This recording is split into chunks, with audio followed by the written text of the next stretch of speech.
Fíjense el tema, soluciones legales para la crisis empresarial. Nada fácil de conversar, porque pienso que de alguna manera siempre vamos a, como empresarios, como comerciantes en general o como operadores de justicia inclusive, siempre vamos a ser abordados para estos temas que de alguna manera van a quejar al comerciante para prevenir, para seguir en el ejercicio del comercio o sencillamente lo que no se quiere, cerrar, que no es la idea. Entonces tenemos un tema bastante interesante, de mucha responsabilidad en lo que se aborde, porque aquí vamos a darnos cuenta que van a estar envueltos importantes matices, como viene siendo la conservación de la empresa y la satisfacción del crédito. Esto es lo que en última es lo que estamos haciendo en esta interesante charla. Abordaremos dentro del tiempo que nos digan nuestras honorables doctoras esta importante disertación sobre un tema llamativo. Una agenda la abordaremos dentro del tiempo concedido. Fíjense que es una agenda interesante, doctor Álvaro. Aquí tenemos un tema para su equipo. Importante tema para que lo converse con sus comerciantes en la región, sobre la crisis empresarial, sobre las diversas modalidades de procedimientos de insolvencia, sobre las autoridades y entidades competentes, sobre los efectos del inicio del proceso de insolvencia, etcétera, y lógicamente el acuerdo que vamos a conversar en alguna medida dentro de la disponibilidad del tiempo. No demos más cauce, hablemos un poco. La palabra crisis siempre debemos verla no como que un problema, ¿no? La crisis, la palabra debemos observarla como implementar un cambio. La palabra crisis debemos verla desde el punto de vista de tomar correctivos, de replantear esquemas, de claramente motivarnos a algún cambio que genere un beneficio para nuestra compañía. Lógicamente, esta crisis que se genera en nuestras sociedades comerciales o como comerciantes que podamos ser, pues va a estar sencillamente soportada en algunos factores. De hecho, la ley colombiana, ya veremos cuáles son esas normas, inclusive dice cuáles son esos motivos generacionales de crisis. Esa crisis puede tener unos factores internos, unos factores externos, y que de alguna manera, pues no podemos alejarnos de que muchos provienen del entorno económico nacional en algunos aspectos. Sencillamente hay tendencias en el mercado, en la economía, que si no estamos preparados, pues nos va a impactar. Yo recuerdo hace varios años, parece que fue hace mucho, pero fue hace poco, el año 2020, ¿quién esperaba una pandemia? ¿Quién esperaba una crisis sanitaria? Eso impactó de una manera tremenda en los negocios. Por muy pequeño que sea su negocio, impactó. Eso hoy nos dio una gran enseñanza, tanto es que hoy tenemos normas que se implementaron para esa época que hoy quedaron como permanentes. Beneficios normativos interesantes que hoy estamos replicando y que nos van a ayudar en nuestros negocios para poder solventar todos aquellos problemas económicos que podamos tener al interior de nuestras compañías. Esos factores externos sencillamente puede ser, por ejemplo, un gran invierno. Su compañía es constructora, por ejemplo, impactó de esa manera. O sencillamente mercados internacionales un poco volátiles impactan en su quehacer empresarial. Podría ser. Parece mentira, pero a veces los conflictos internacionales podrían llegar de alguna manera a impactar algo en sus proveedores. Eso podría llegar de alguna forma a su negocio, a generar un atraso. Interesantes temas externos que podrían en gran sentido impactar en su negocio. Un factor interno, y recordando un poco lo que decía el delegado de procedimientos mercantiles, doctor Cabrera, un factor interno puede ser un conflicto societario. Claramente, una disputa societaria va a generar una parálisis en el ente societario. Eso en algún motivo va a afectar la compañía. Yo recuerdo, sin decir de pronto nombres de compañías específicos, cómo una disputa de hermanos afectó una de las más grandes compañías de transporte de mercancía en Colombia. Hasta tal punto que era tanto el conflicto entre esos accionistas hermanos que se evitaba contratar con una sociedad que tuviese algún tipo de problema interno. De hecho, un conflicto entre socios sencillamente va a generar que se pierda el foco de la compañía. Usted se va a dedicar a atender el conflicto. Eso impacta, eso tiene claramente su efecto. Un tema novedoso, y me llama mucho la atención, la implementación de nuevas tecnologías en la administración de los negocios. Parece mentira, hay muchos empresarios que ya tienen nuevas generaciones. Entonces se resisten un poco a esos cambios novedosos en el manejo de los negocios. Ahí podría haber un motivo de crisis empresarial. Muchos amigos y empresarios a lo largo de la costa manejan de manera ortodoxa el negocio. Lo manejan de pronto no llegando a implementar todo ese tipo de novedades tecnológicas, y de alguna manera eso genera algún tipo de crisis cuando hay que dar el paso a nuevas formas de mercadear. La ley colombiana, exactamente la ley 1116 del año 2006, que es la norma parámetro para los temas de insolvencia, que es una solución a la crisis empresarial, habla claramente cuáles son los presupuestos formales para estar enmarcado en un proceso de insolvencia, sin entrar a decir cuál es cuál. Son dos los presupuestos. Hay un presupuesto que se denomina cesación de pago. Ese presupuesto de cesación de pago es cuando tú tienes dos o más obligaciones vencidas en más de 90 días y esas dos o más obligaciones suman el 10% total de tu pasivo. Estoy diciéndolo exactamente para sociedades comerciales, para comerciantes. Ese es un presupuesto, se denomina cesación de pago.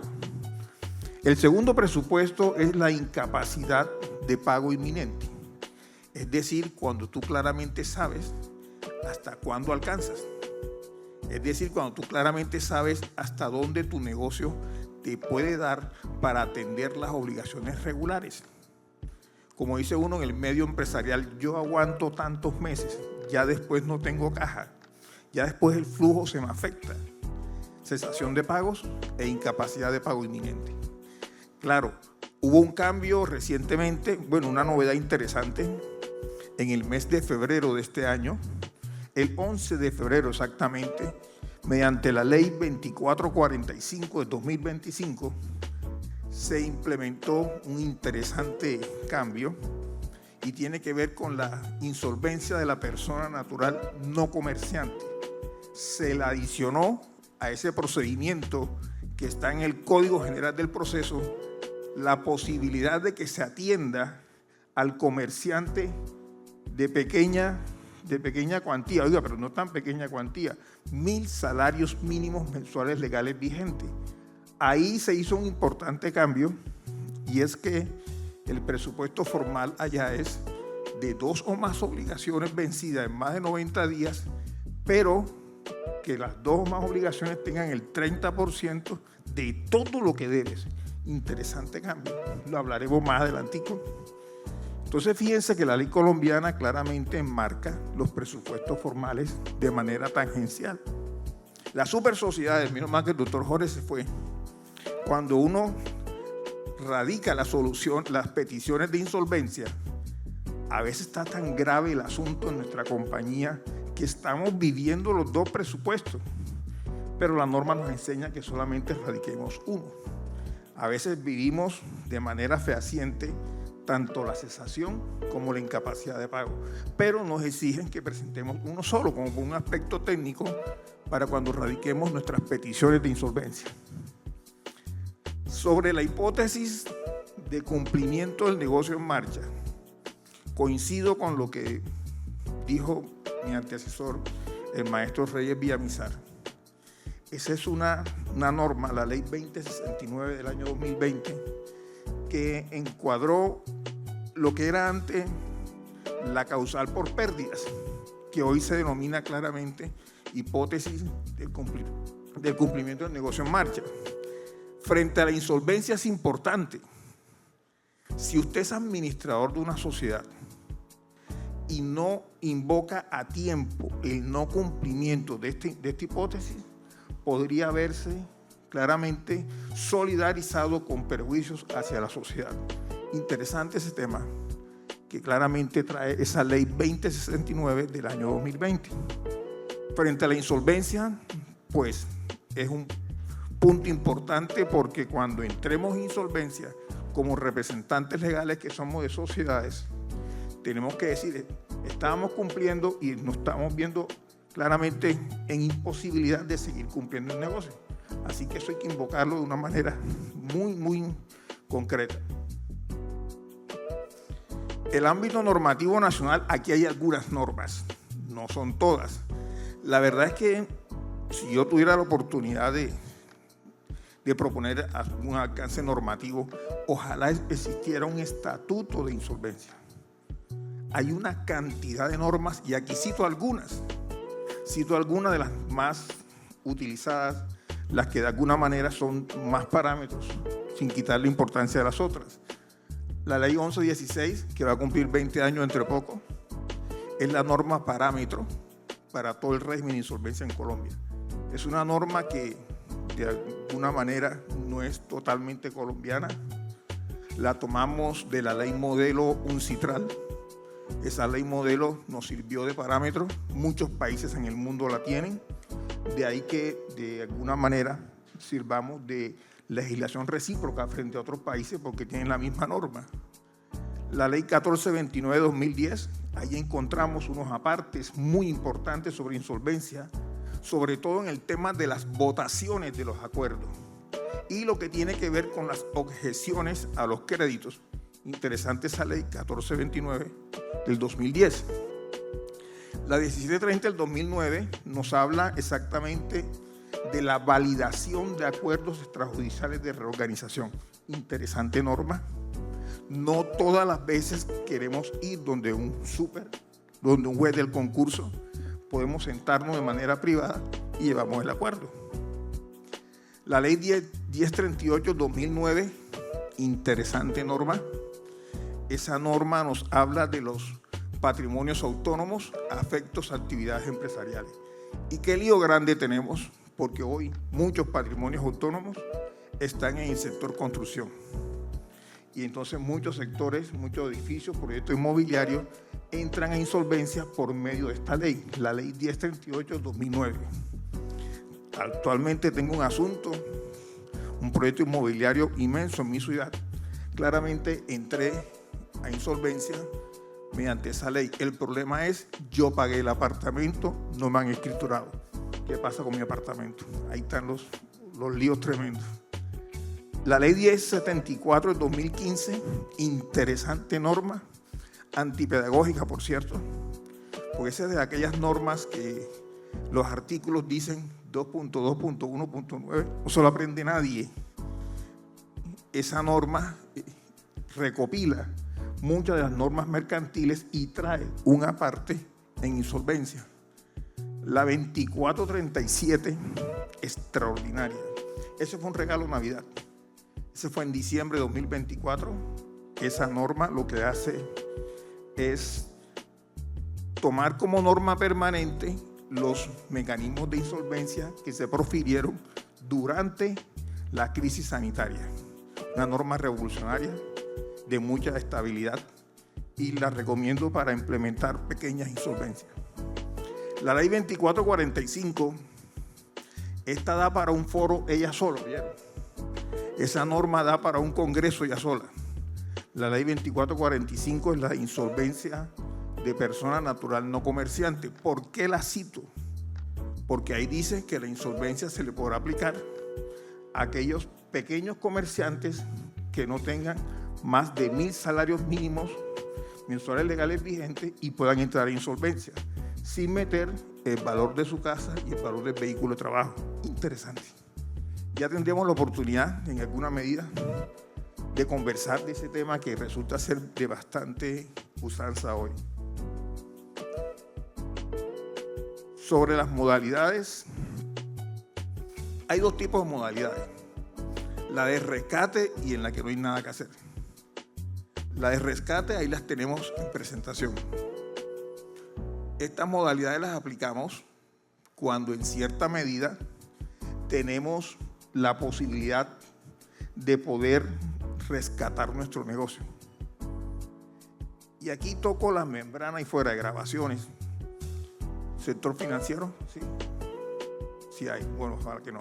Entonces, fíjense que cuando entramos en insolvencia, no nos ven como un empresario como que firme, un empresario de pronto fiable, sino que estás como que pegado con algo. Entonces no nos quieren acceder a los créditos. Y fíjense que las normas colombianas traen importantes mecanismos para aquel que está en insolvencia. De hecho, hay unos mecanismos de reactivación que si tú acudes al sector financiero, te tienen que prestar. Y si no te quieren prestar, señor juez del concurso, señor súper, el banco no me quiere prestar. ¿Qué tanto en la norma? Eso es norma reciente, ¿oyeron? De diciembre. Entonces, es importante, mecanismos vienen en estos temas de recuperación empresarial. Aquí están las modalidades. El acuerdo de reorganización empresarial. Interesante. En este lo que buscamos es llegar a una fórmula de pago. Lo que estamos buscando es llegar a un acuerdo de pago con cada uno de los acreedores. Vamos a recomponer nuestro escenario crediticio. Vamos a mejorar las relaciones comerciales, incluso las que podamos tener en el tema tributario. ¿Dirán presente? Imagino que sí. Entonces, fíjense que en los acuerdos de reorganización, el deudor le dice a los acreedores, quiero pagar así. Los acreedores dirán si estoy de acuerdo con tu fórmula, no estoy de acuerdo con tu fórmula. Y hay unas formas de votar. No es votar que a mí, yo sé que más, al que más le deben, yo voto más. No, señor. Hay unos grupos, y ya es un tema muy aparte de hablar de cómo se vota en los acuerdos de reorganización. La negociación de acuerdos de reorganización, interesante. Esa fue una figura que se creó en el año 2020. Quedó como norma permanente a partir de diciembre de este año. Aquí consiste en que el deudor, sociedad comercial, comerciante, le dicen al juez del concurso, oiga, señor juez del concurso, super sociedades, te aviso que me voy a sentar con mis acreedores. Y la super te dice, tienes permiso, ve a sentarte con tus acreedores. 3 meses. En 3 meses tienes que llegar a un acuerdo con tus acreedores. El tema es que no llegues a acuerdo. Si no llegas a acuerdo, pues sencillamente tienes la opción de irte a unos trámites ordinarios, sea la liquidación o sea la reorganización empresarial, sencillamente. Puedes intentarlo nuevamente, pero dentro del año siguiente. Te ponen un margen como que de espera en la misma modalidad. Se han dado trámites en Colombia sobre negociación de acuerdos de reorganización. El primer trámite de negociación que recuerdo fue de una aerolínea colombiana. Tenía inclusive itinerario que es Montería. Los procedimientos de recuperación empresarial ante Cámara de Comercio. Novedosísimo. De hecho, las cámaras siempre han tenido las facultades mediadoras. Esas facultades y funciones gremiales que tienen las cámaras, por ahí focalizan una actividad más. Usted como empresario le dice, señor Cámara de Comercio, yo quiero sentarme con mis acreedores a discutir una forma de pago. La Cámara de Comercio le designa un mediador. Deberá implementar Cámara de Comercio Montería. Qué pena, desconozco si implementaron la lista y toman de esa lista un mediador. Ese mediador va a ayudar al deudor a una forma de pago. O sea, y lo que se acuerde se va claramente a validar ante las super sociedades con juez civil del circuito. Los procesos de reorganización abreviado de pequeñas insolvencias. Todo aquel comerciante que no supere los 5.000 salarios mínimos podrá acudir a una pequeña insolvencia. Por supuesto, este último es de los más expeditos normativamente 3 meses dura. En la práctica estamos durando, doctores, hay que ser sinceros, estamos durando 8 a 9 meses en un trámite de esta índole, lo que demoramos en objeciones y en la congestión que podamos tener en los despachos de las supersociedades o los jueces civiles del circuito. Aquí tenemos los que son de recuperación, pero muchas veces la recuperación no se alcanza. Y encontramos entonces los de cierre, que son la liquidación judicial y la liquidación judicial para pequeñas insolvencias. Yo le metería uno más ahí entre ellos que se llama la liquidación patrimonial. La liquidación patrimonial es la que se da en los procesos de insolvencia que lleva el Código General del Proceso. De manera interesante, antes, para llegar a la liquidación patrimonial, había que adelantar el proceso de negociación de deudas. Hoy no. Hoy puede haber una liquidación patrimonial directa, donde usted le diga al centro de conciliación, no tengo con qué, perdón, al juez civil municipal, no tengo con qué, y se va a liquidación directa. Interesante, ¿no? Sobre esa liquidación judicial, sencillamente es agotar el activo para sufragar el pasivo y reembolsar el remanente en el evento que haya. Hace poco estábamos en un conversatorio y yo preguntaba, ¿qué es liquidación judicial? Me decían, liquidación judicial es realizar el activo para sufragar el pasivo y reembolsar el remanente. Alguien levantó la mano y dijo, para mí liquidación judicial es vender lo que se tiene para pagar lo que se debe y repartir lo que queda. Así que queda. Entonces fíjense realmente lo que viene siendo liquidación. La norma colombiana trae algo interesante y se llama el descargue. Se paga hasta donde alcanza. Al que no se le alcanzó, qué pena decirlo, no hay pago para usted. El pago es cero. Eso es lo que se llama la prelación de crédito. Eso está en el Código Civil colombiano. Por supuesto, la prelación de crédito son los créditos privilegiados, el tema laboral, el tema tributario, pero si usted es un proveedor, incluso el sector financiero, podría solamente conformarse con una autodeterminación del proceso. Así de sencillo, y eso es el pago suyo. Compartir con alegría, ¿no? Entonces, de alguna manera, es muy duro decir esto, porque en alguna forma es mi plata quedó en la liquidación. Entonces, duele muchas veces porque es el activo suyo, claramente representado en una compañía que agotó todo su activo. Hoy veía en la página de la Super, entró una de las grandes compañías de vestidos en Colombia en liquidación. Everfit, creo que todos la conocimos, en su momento entró en liquidación judicial. Uno cuando ve una liquidación judicial se traslada a la clase trabajadora. ¿Cuántos empleos quedaron ahí colgados? Son familias. Esos son los temas nada agradables de los trámites de liquidación. Pero estos temas son para pagar hasta donde se alcanza. Hay que hacerlo, no se puede abandonar el negocio ni siquiera en etapas deficitarias. ¿A quiénes se le aplican estos mecanismos para afrontar la crisis? A las personas naturales, comerciantes. Lógicamente, en nuestros registros en Cámara de Comercio hay comerciantes, persona natural. Ellos tienen una opción interesante. Pueden ir ante supersociedades o pueden ir ante jueces civiles del circuito. Pero hoy, con la ley 2437, que modificó el Código General del Proceso, pueden ir ante un centro de conciliación también, si tú tienes menos de 1.000 salarios mínimos.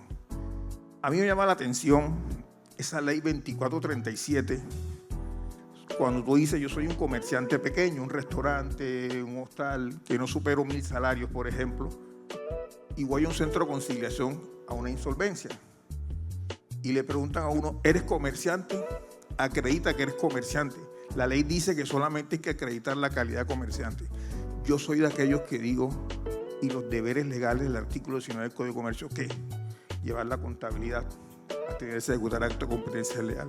Uno queda como que de pronto pensando, la norma me dice solamente que esté matriculado en Cámara de Comercio y el resto de deberes, ¿qué? Una pequeña crítica que al fin la hice. Las personas jurídicas, no excluidas, tanta palabra para decir sociedades comerciales, sencillamente acudirán ante la supersociedad de manera exclusiva. las sucursales de sociedades extranjeras. Sobre ese tema es interesante porque si la sucursal entra en insolvencia, sea reorganización o sea liquidación, muchas veces terminan pidiendo solidaridad a la matriz, cuando se demuestra claramente que hay una iliquidez absoluta en la compañía. Se han dado estos casos. Llama la atención cómo de manera solidaria responde la sociedad que matricula una sucursal aquí. Son entes diferentes por matrícula, pero dependen de otro. Y lógicamente los patrimonios autónomos, afectos a actividades empresariales. Contratos de fiducia. Siempre y cuando usted pueda hacer un contrato de administración irrevocable, de fuente y pago, o de garantía, esos de parqueo que manejamos en los temas inmobiliarios, por ejemplo. Ahí se meten entre esos, por ejemplo, algunas cooperativas, algunas copropiedades, se meten entre esos sujetos y serán ante jueces civiles del circuito. O sea que se abre la estela de a quienes se les puede aplicar el régimen de insolvencia. Voy bien de tiempo, ¿cierto? Ok. ¿A quiénes no se le aplica el régimen de insolvencia? La norma es muy clara. Inclusive hay comerciantes que no se le aplica el régimen de insolvencia. No se le aplica porque tienen régimen de tratamiento de crisis propio, por ejemplo, sector salud. El sector salud tiene el Estatuto Orgánico del Sistema Financiero, tienen el Decreto 2555-2010. Las compañías de servicios públicos domiciliarios, por ejemplo, tienen su propio régimen. Entes territoriales o entidades descentralizadas tienen su propio régimen. Todas aquellas que estén bajo la tutela de la superfinanciera tienen su propio régimen. Y claramente son compañías que van a acudir a esos regímenes de insolvencia. Si alguno no tiene, se viene por defecto a la ley 1116. De ahí que veamos de pronto cómo en cámaras de comercio se están tramitando algunos procesos de recuperación empresarial de entes que no tienen un propio régimen de insolvencia. Por ejemplo, algunas compañías que tienen algún tipo de capital público. Por ejemplo, compañías del sector de transporte masivo. Ya hay unos antecedentes en Antioquia, por ejemplo, sobre ese tema. La ley fue muy clara en qué entidades, qué entes societarios no se le aplica. Me decía alguien, pero si yo soy un prestador de servicios públicos domiciliarios y pierdo la calidad de tal, ya no soy una SP, ¿puedo irme a insolvencia? La respuesta es sí. Ya no eres un prestador de servicios públicos domiciliarios. Ocurre mucho eso. ¿Ante quién vamos? En primer lugar, vamos ante las supersociedades a tramitar la insolvencia, sea reorganización empresarial o sea liquidación judicial de las sociedades comerciales, comerciantes, persona natural, sucursales de sociedades extranjeras. Es lógico que dependiendo del capital, así será la competencia. Si la sociedad se encuentra inmersa en los presupuestos formales de insolvencia y está en Montería, dependiendo del capital, acudimos a la Intendencia Regional de Cartagena. Ahí acudiríamos. La competencia, si no estoy mal, está en 50 mil millones en activos. De ahí en adelante se va a la supernacional. Y fíjense que hay algo interesante. Las supersociedades conocerá esto en única instancia. Interesante cómo la ley 1116 marca el parámetro de cómo se conoce en supersociedades. Los jueces civiles, dije civiles, no especifiqué cuál juez. Si es según la ley 2437 de febrero de este año, dependiendo la cuantía, estaremos ante jueces civiles, municipales o ante jueces del circuito cuando vayamos a liquidación patrimonial o a resolver objeciones. Los jueces civiles del circuito conocerán de las personas naturales comerciantes. Un comentario bajo el margen. Hay comerciantes, persona natural, muy acuciosos, se presentan en súper. Otros van a los jueces civiles. Quizás con el objetivo de ganar un poco de más de tiempo para estructurar la forma de pago. En las supersociedades el proceso avanza con algunas ligereza un poco más porque es el único tipo de proceso. Pero un juez civil de circuito tiene todo un protocolo de temas que no van a estar dedicados solamente a una insolvencia de una persona natural. Eso lo sabemos claramente. Pero entonces, de ahí que busquemos uno o el otro. Las cámaras de comercio entraron en la película de la insolvencia claramente con los procesos de recuperación empresarial. Interesante misión. De hecho, ya hay reglamentos, ya hay formatos y resulta bastante expedito. Algo me llamó la atención es que si hay tanto enredo en esa negociación, en Super cabe el arbitramiento.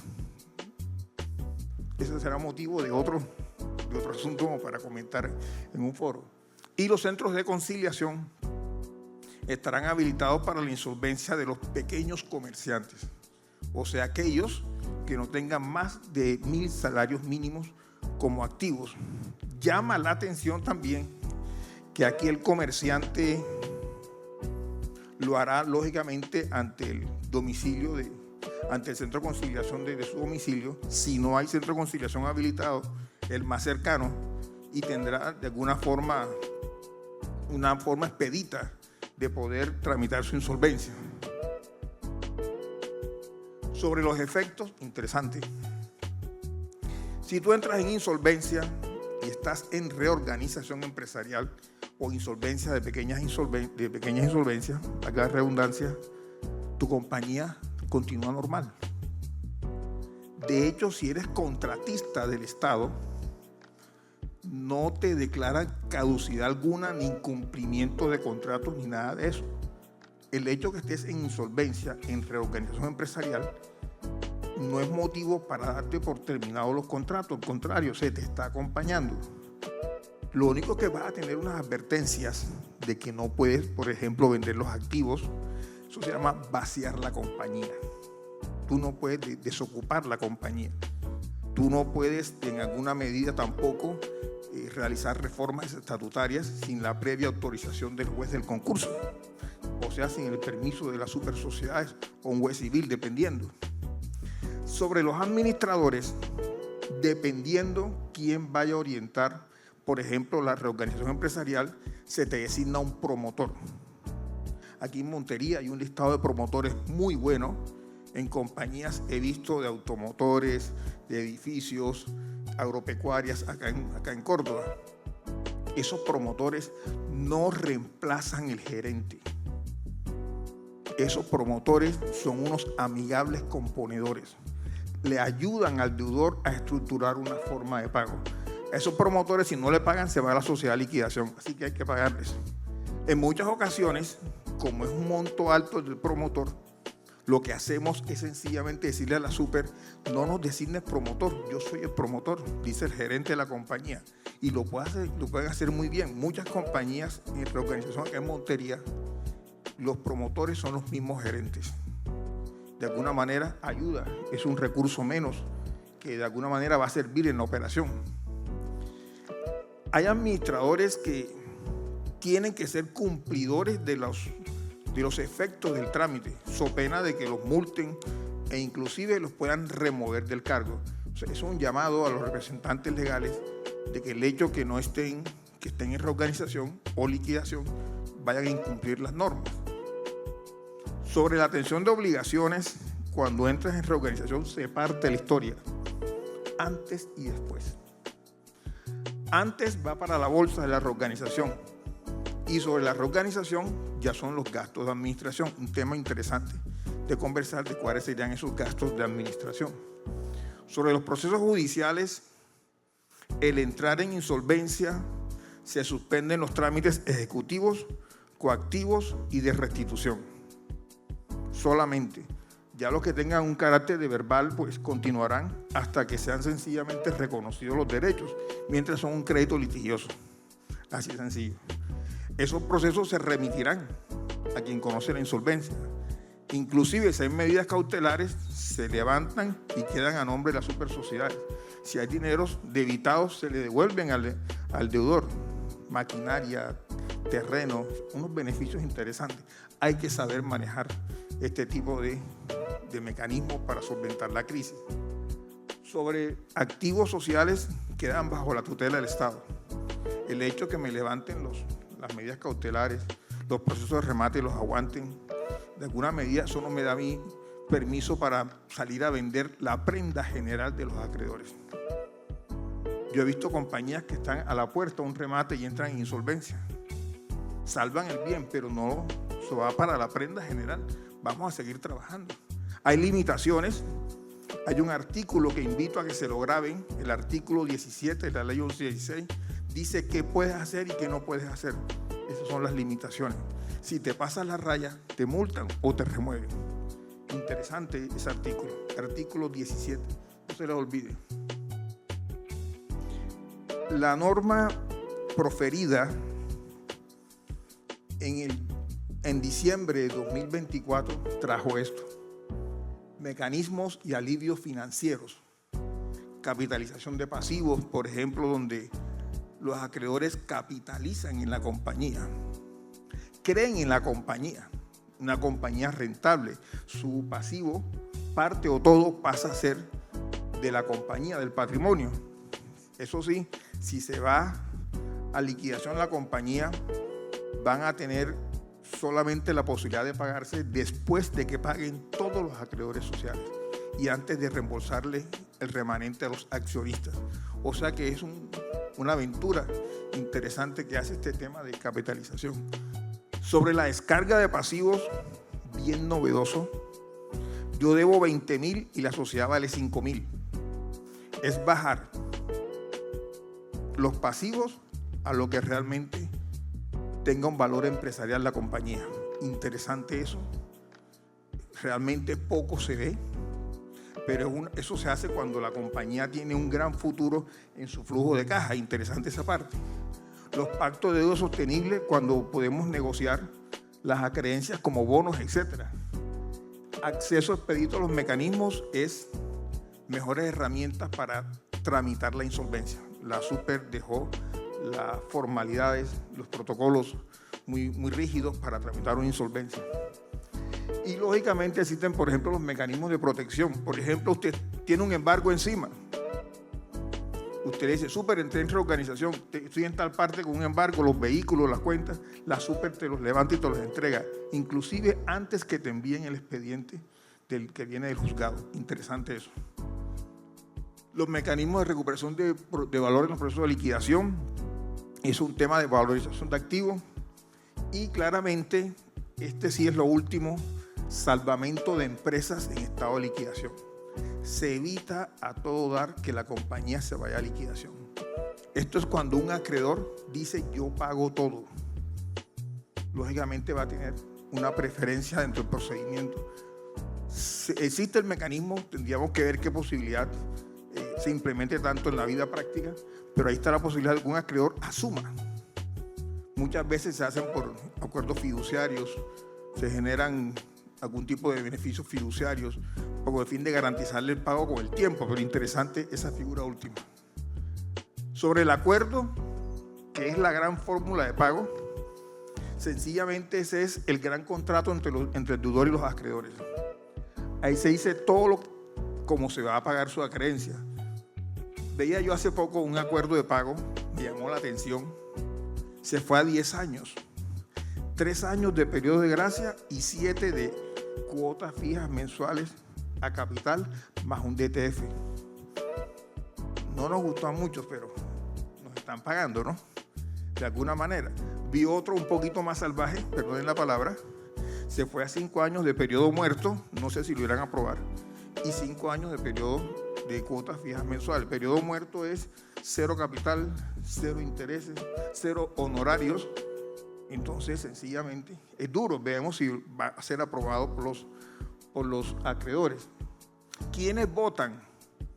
En los acuerdos de reorganización votan el grupo de los laborales, el grupo de los fiscales, el grupo de los financieros, el grupo de los proveedores y el grupo de los accionistas o acreedores internos. Interesante los grupos, se necesitan 3 votos de los 5, ¿no? Esperemos tenerlo, ¿no? Por eso es importante siempre tener organizada toda nuestra contabilidad para poder contabilizar los votos más adelante. El acuerdo es un protocolo, es una bitácora de vuelo. ¿Cómo vas a conducirte? El acuerdo es sencillamente tu plan de negocios. cómo en alguna medida tú vas a ser sostenible en el tiempo. No te aprueban si eres un desordenado. O sea que el acuerdo es sencillamente para reorganizar también tu parte administrativa. Cómo te vas a conducir para poder pagar todas las acreencias calificadas y graduadas. Antes los acuerdos no se confirmaban. Hoy, cuando se aprueba un acuerdo, es revisado posteriormente por las supersociedades o el juez civil del circuito para ver si tú no vulneraste algún derecho, de pronto la prelación de crédito o alguna etapa que venga a menoscabar el crédito de los acreedores. Sobre la terminación del acuerdo es cuando tú no presentas un acuerdo o cuando sencillamente no te acompañan los acreedores, o sea, cuando no, de alguna manera no te dicen no. De hecho, si te dicen no o no presentas, te vas a liquidación. Antes existía la liquidación por adjudicación, es decir, repartir todo lo que se tiene en los que se presentaron el trámite. Menos mal, la ley 2437, la de febrero de este año, derogó esa parte de la liquidación por adjudicación. Interesante esa figura que de alguna manera trae la ley 2437. Sé que hay un mundo de preguntas, mundo de inquietudes. Tengo problemas en mi compañía. El diario no me alcanza, el arriendo, el tema tributario, fiel cumplidor, los proveedores, las tasas, etcétera. Puedo hacer un pare. Quiero discutir con todos mis acreedores una nueva forma de operar la compañía. En Colombia, estos trámites llevan dos grandes objetivos: conservar la empresa como fuente generadora de empleo y de tributos y satisfacer el crédito. Satisfacer el crédito es, perdóneme, guaceduro, decirte que eres acreedor, no que te voy a pagar. Sencillamente es eso, eres un acreedor, ya estás reconocido, veamos si te puedo pagar ahora. Hay que ser crudos, por eso que hay que ser ordenados en el procedimiento de tu operación de tu compañía, para no seas de pronto señalado por tus proveedores, porque te cierran puertas muchas veces. He intentado acercarme en algo a cómo se atiende la crisis empresarial de las sociedades comerciales. Es mucho lo que hay que conversar, doctor. Pero tenemos, de manera moderna, tenemos un buen trámite de insolvencia en Colombia. Tenemos unas normas interesantísimas que sirven de parámetro para otros países. Y de hecho, algunas son muy prácticas, dependiendo qué tipo de comerciante eres, dependiendo del monto de tus activos. Así que hay que aprovechar estas herramientas. Que sea realmente el acreedor que diga está en insolvencia, hay que apoyarlo. Eso es un llamado que hay que hacerle al acreedor. Que no se quede solamente en normas. Hay normas hermosas, pero el acreedor diga que ese está en insolvencia de dudosos recaudos. En muchas ocasiones sucede, pero hay que hacerle un llamado a ese tipo de acreedores. Le agradezco mucho a cada uno de ustedes, a Cámara de Comercio por esa invitación, a todos ustedes por entenderme, perdónenme la voz, pero un honor haber estado con ustedes.